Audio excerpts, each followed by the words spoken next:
Ravens flock. The flock rundown is the place to be. Motionless brainwaves attempt to swim their way to sense, can't tame the untamed. What's up, Ravens fans? Welcome into a live episode of the Flock Rundown. Got a very, very special guest on today. Cordell Woodland covers the Orioles and Ravens for 105.7 The Fan. Also co-host of 105 or the Fresh Take on 105.7 The Fan. He's been at all the Ravens training camp practices, so wanted to bring him on. But thanks for taking the time out, man. How are you tonight? Yeah, I'm good, man. Appreciate you having me. Yeah, no doubt. Let's just we'll jump into some football here. So we got one super chat. We'll start with that. I got a lot of things I want to ask too, but we'll just start with this super chat that's here. So Samuel Moore, what do you think about the undrafted inside linebackers?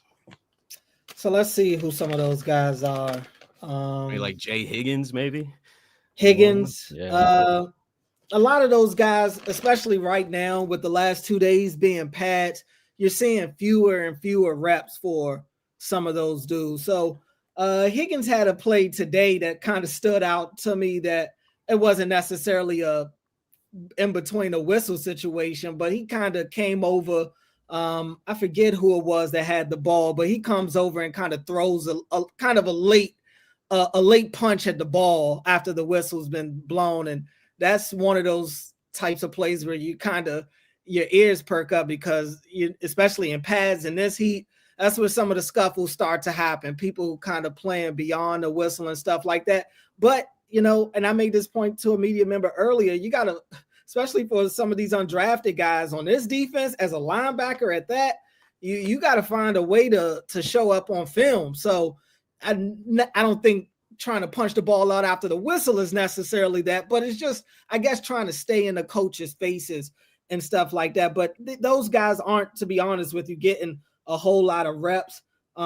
Looking here, trying to see who else is part of that. Chandler Martin, he's another one of those guys. Just don't get to see a whole lot of him right now. Kamon Rucker, another one.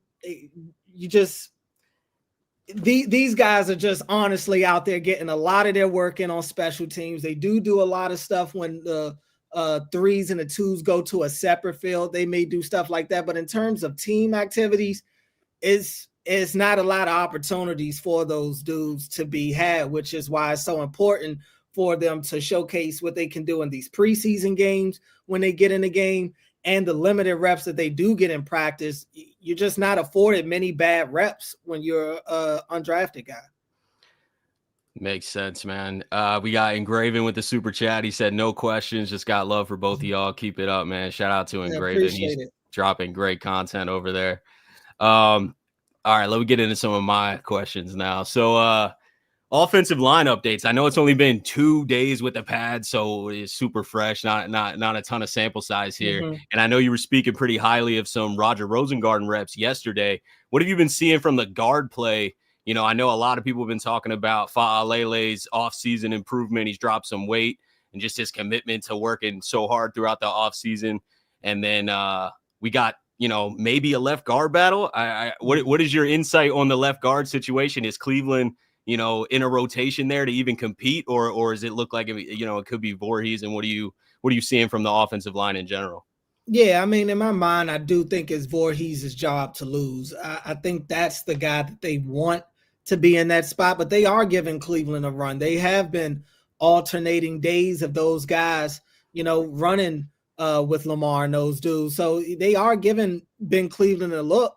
And again, preseason games will be important for him. And I think Cleveland is one of those guys that, he doesn't put together a lot of great practice film, but he gets into games, man, and he finds a way to end up being better than probably a lot of us thought, including the coaches. So I think that's where he'll make his way, and that's where Voorhees will have to make his way as well, because it's clear the coaches are comfortable with him. But if he can't, A, stay healthy and upright, and B, show that he can be a staple at that left guard spot, then yeah, I don't think they'll have a problem going to Cleveland if he shows himself to be the better one in the games. I do think the preseason games will hold a lot of weight for those guys. But in terms of the line in general, I think the starting line as a unit looks pretty good. that's a really good defensive front that the Ravens have on that start on the defensive side, starting wise, and really they've got depth along that defensive front that they can throw a lot of different groups at you. But I think that starting offensive line group, I feel pretty good about them. I saw Tyler Linderbaum today in the one-on-ones with O-line versus D-line, and he went up, I think it was against Okoye, who's 6'6", 370. And that means a lot to me because Linderbaum has struggled with some of those big power guys on the inside, especially when he has to go one-on-one with them. But he stood Okoye up. They had 2 reps by my count, and he stood Okoye up out there. So that was pretty good to see. Stanley has looked good. I saw a one-on-one rep with him and Kyle Van Noy today. That was pretty good. I ended up giving a nod, I believe, to Stanley on that one. Want to make sure I got Stanley. I got Stanley beating Van Noy. I got Rosengarten beating Owe today. Voorhees ended up winning his one-on-one rep against Matabike. I do have Broderick Washington beating Faalele on one, and Travis Jones beating 67 Corey Bullock, the kid from Maryland. But all in all, I think as a unit, the starting offensive line will be fine. What does concern me, though, is anything behind them. I don't really think that they're in a good spot to take on many injuries along that offensive line, specifically anything at the tackles. I mean, they could be in some trouble there. So that would be a spot that I would look at for them to maybe look outside. I mean, Carson Vincent's gotten a nice handful of run, and it's a mixed bag with him right now, which is going to be the case with these rookies. But I really wouldn't be surprised if they kind of try to get some veteran offensive line depth, maybe even on the back end of camp. That'd be even more, right? Because didn't they bring in No Boom? Have you been seeing him at all? No Boom's out there. No Boom. What I got from No Boom? I got him with a win today against 95, who I don't even. That's against Tavius Robinson. Yeah, Tavius, so, yeah. And Tavius is a big dude. No Boom's a big dude himself. So that I had that for today. But in terms of the unit, I'm gonna be honest. When that starting offensive line unit comes out, you start to see a lot more pressures on the quarterback. And again, that could be a testament to the defensive side having more talent in the trenches than the offensive side does. But as a unit, you see the quarterback kind of moving his feet a lot back there. And obviously outside of Lamar, they don't have much mobility at the quarterback position. So that's one thing that I am looking at when the preseason games start is how much time are these backup quarterbacks going to have, and really the entire time once the starters go out, because the Ravens don't play many of their starters. Yeah. That's great insight, though, man. I appreciate that. Switching over from the offensive line a little bit. I know you don't have a ton of time, so I want to try to hit a couple different things here. Right, you spoke about LeJohntay Wester a few days ago. I know he's back in depth receiver. You know, I'm curious if you've seen any progress. I know he had a couple drops. You mentioned not getting a lot of opportunities, so those drops obviously become more important. Yeah. And so what are you seeing from his involvement on offense? And then also, is he kind of the main guy in position to be the starting punt returner? Well, the struggles have continued for him on the offensive side. He had another drop today, I think in 7-on-7. So again, you don't get to get a lot of chances, and I don't think he's made the most of his offensive chances to this point.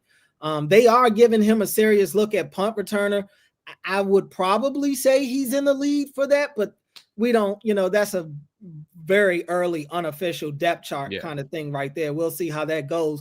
But I did pay attention to him today when he was catching punts.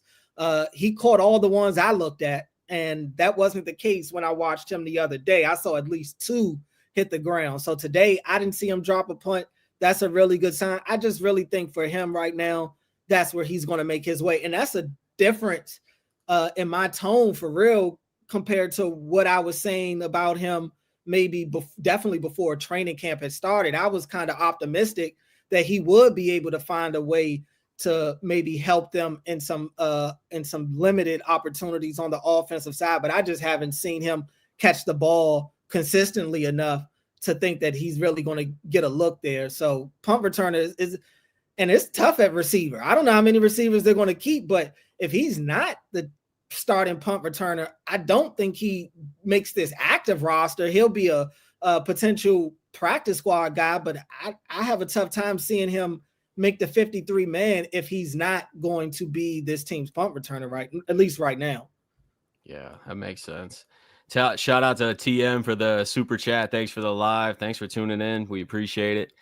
Jumping over to corner. So obviously the corner room got way stronger with the additions of Jair and Awuzie earlier in the offseason. We got big year twos from Wiggins and TJ Tampa. Still got Marlon Humphrey. What are you seeing from the back end corner battle? You know, like the 6th-round guys. I know Kone and Jalen Armour-Davis right now got banged up, so they're out for a few days. But is that giving Longer Beam some more opportunity there? Is there anyone else in that mix? Is Ruben Lowry getting run at corner and safety? Who's kind of, you know, standing out to maybe be at that back end of that corner battle?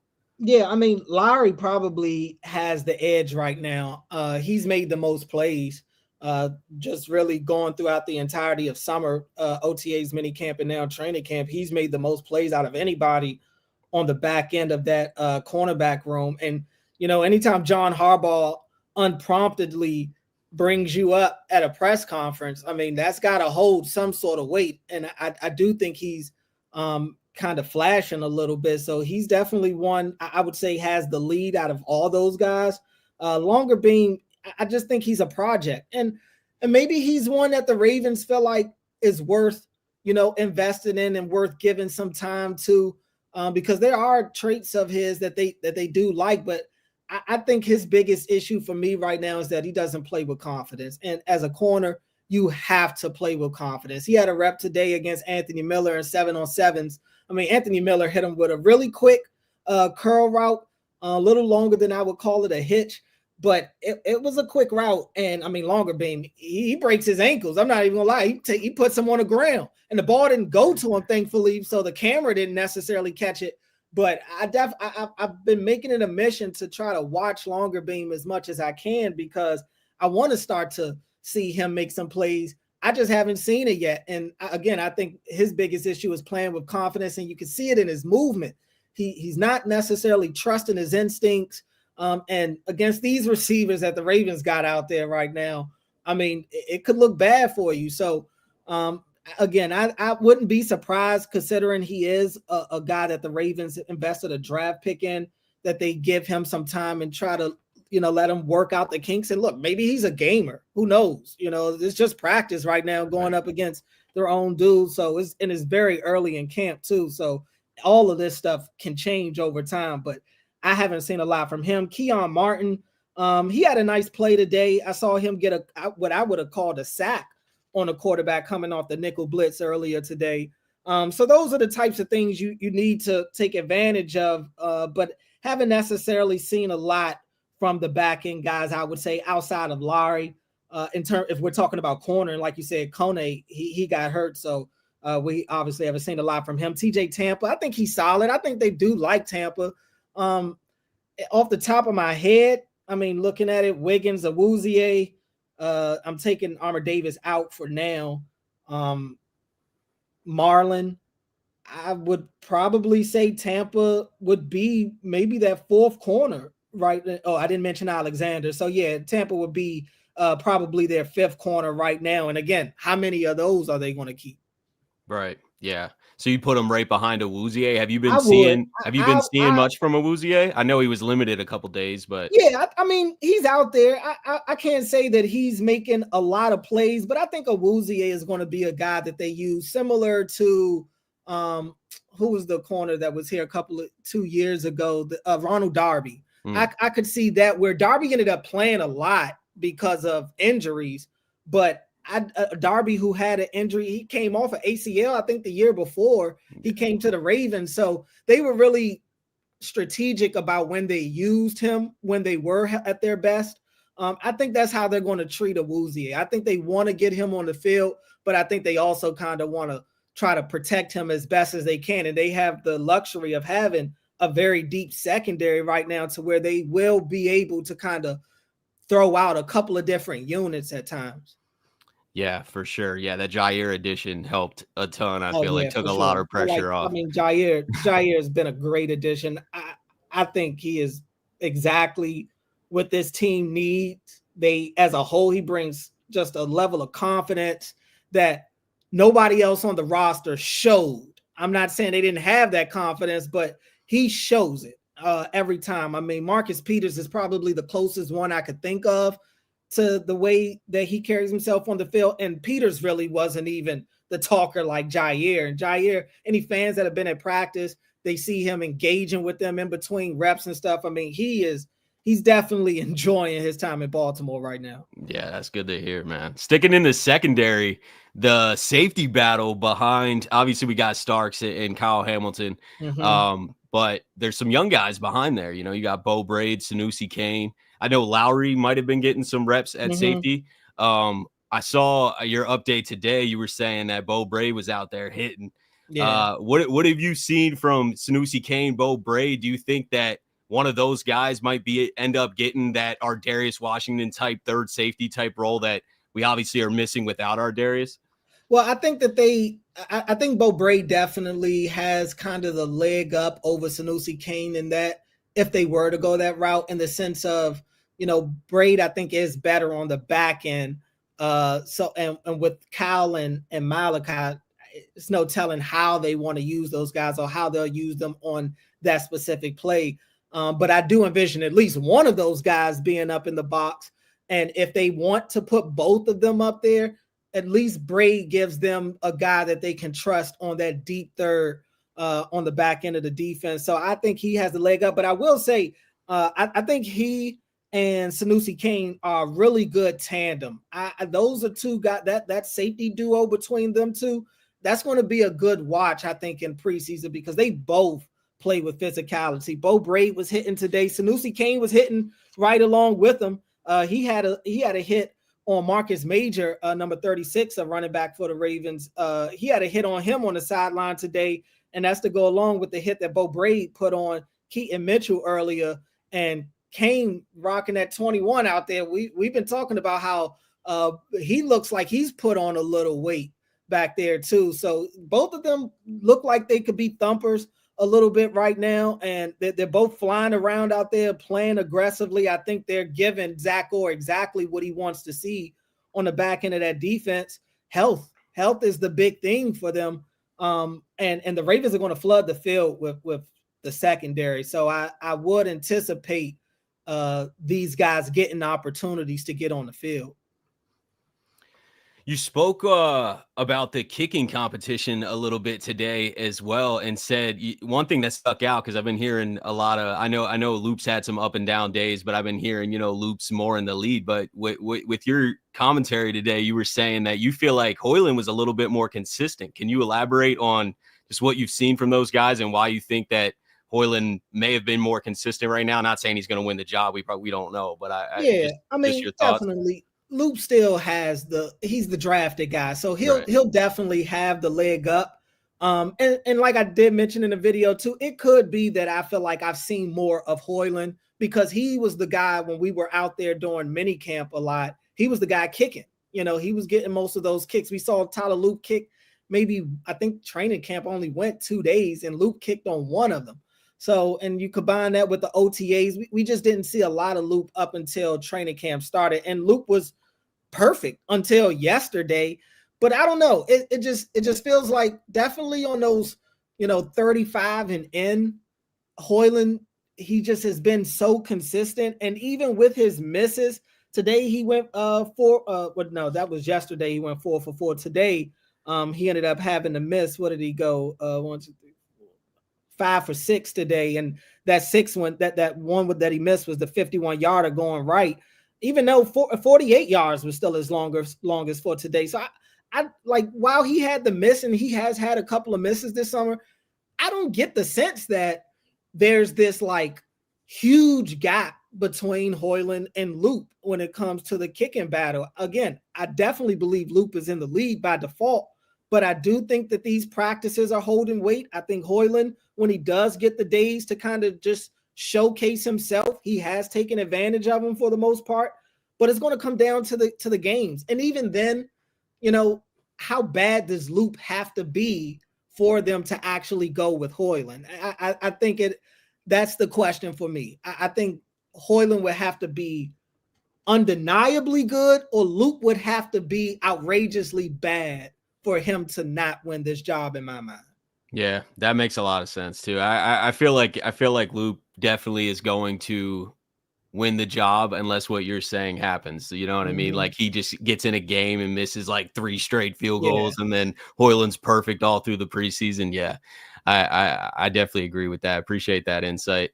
Harbaugh spoke today on the potential of keeping 6 outside linebackers. We obviously know Kyle Van Noy, Odafe Owe, Tavius Robinson, Mike Green, probably locks and going to have roles. But what are you seeing from some of those depth guys like Adisa Isaac, David Ajabo, Malik Ham? Is there anyone else standing out of that group? Not really, to be honest with you. And that may be all they have anyway, honestly. But Ajabo was active yesterday. I'll say that, but it's going to come down to health and him actually showing it in a game, and stacking practices. I do think that's important for him too. I think every time they're in pads, for sure, Ajabo he's got to flash, because at this point, he's not just competing, against the other guys on the roster. He's not just competing against Malik Ham or Adisa Isaac. Like, he's also competing against some of these veterans that are still out there on the open market that the Ravens could bring in. So I think a lot of that depends on how good Ajabo looks, whether or not the Ravens go and try to bring back Judon or try to bring back Clowney or something like that. If they feel like Ajabo is good enough, they'll go with him. And body size and everything, he looks the part. I mean, Ajabo, you look at him from the field and it's like, man, this dude looks like a beast. But you watch him go up against guys like Noteboom, and it's just like, why isn't he consistently winning those? That's the frustrating thing with Ajabo. It can't be a preseason where he's matched up against some third stringers or guys that may not even make the roster and he's not getting off. He can't afford that right now. So he's had his moments. He's flashed. But again, I think he has to do it consistently, and he's got to definitely show it in the games. Adisa Isaac, I mean, this may be another year where it's just, trying to fine tune him for the future. I guess and talking to Chuck Clark today, and not Chuck Clark, Chuck Smith, and I asked Chuck Smith about Adisa Isaac, and even he acknowledged this is basically like a rookie year for Isaac, and he's still learning. He's kind of trying to get caught up to speed, and he basically almost lost a year of development. So he's one that I just really wouldn't put a lot of stock into right now. And I think I wouldn't be surprised if they keep him around to try to continue developing him. But in terms of him being an immediate impact, for sure, definitely, probably not.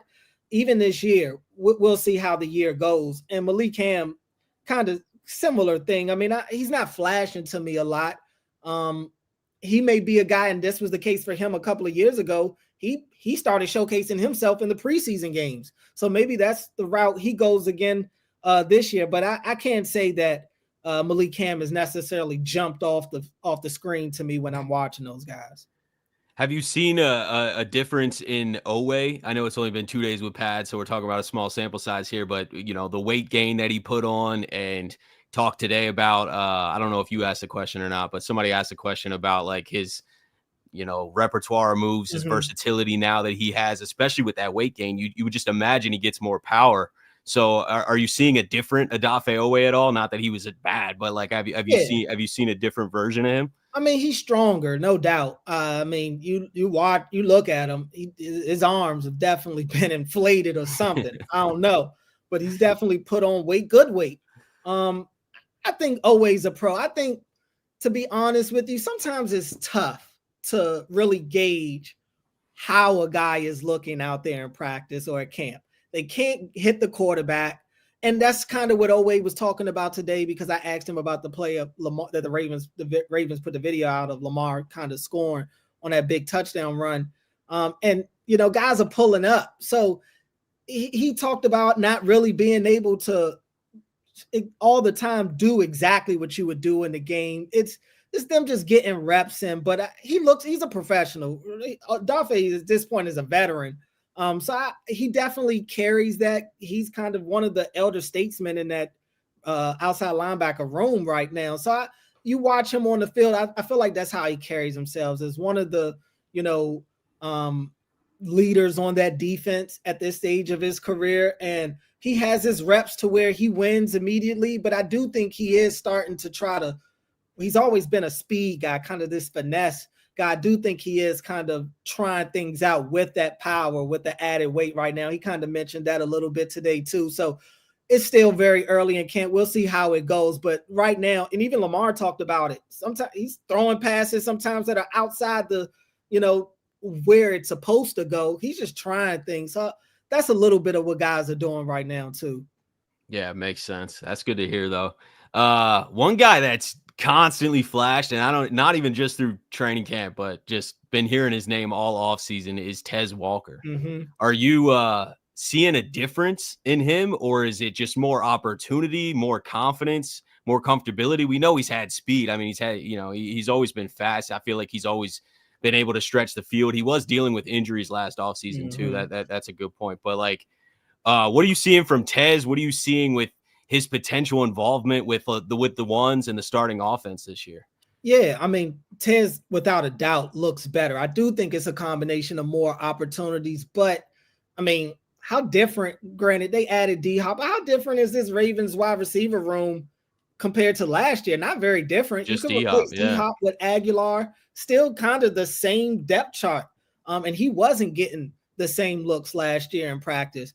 I do think, and look, everybody, by all accounts, the Ravens included, they always felt like, year 2 would be the year where Tez Walker really starts to show how good he can be as a wide receiver. And he just looks like a pro right now. He's just got a lot of confidence, he had a touchdown in the red zone. Lamar threw him that.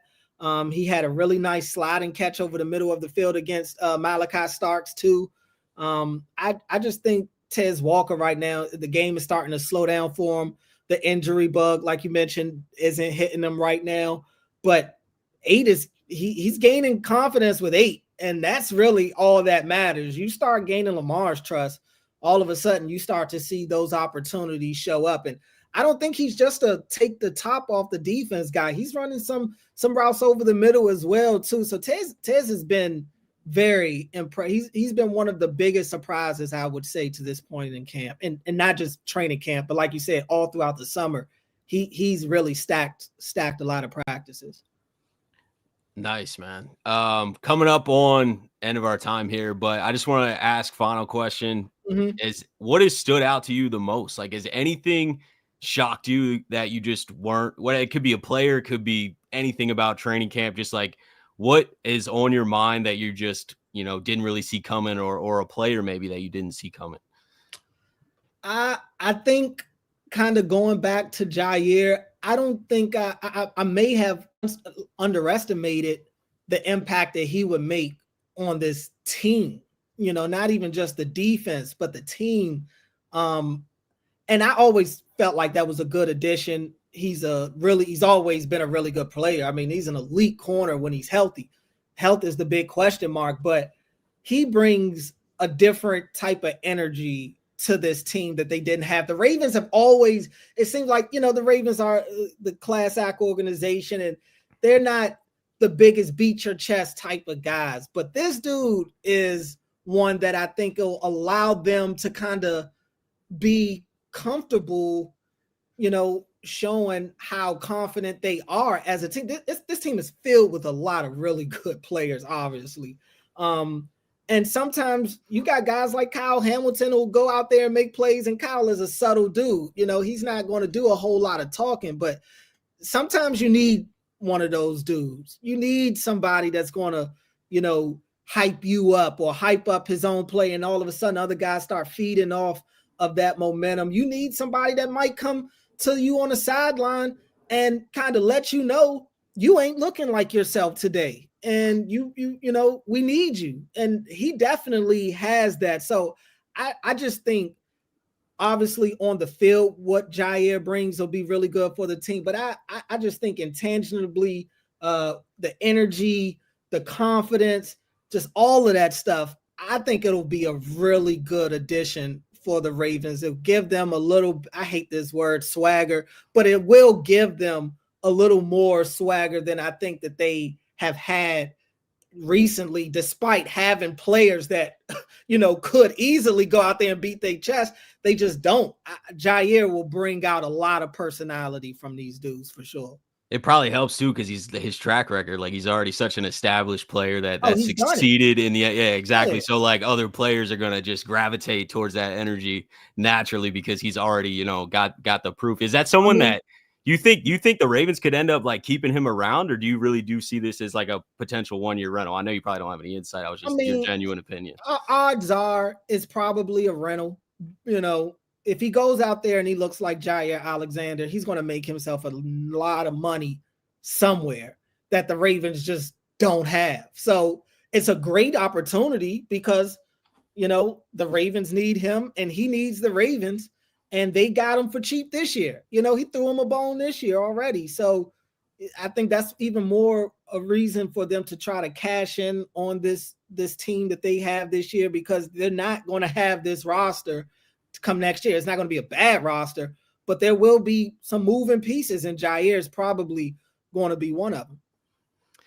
Makes sense. I figured that too, but I don't know. I guess unless he's somewhere in there, I'm like, just find a way to keep him, man. You know what I mean? Because it feels like such a perfect fit, and from a talent perspective, like I know he's gonna ball if he stays healthy, and it's just like from a team chemistry standpoint too, it just feels like the perfect fit. Him and Lamar are boys, and I just think he would gel so well for years. But I also understand the financial situation.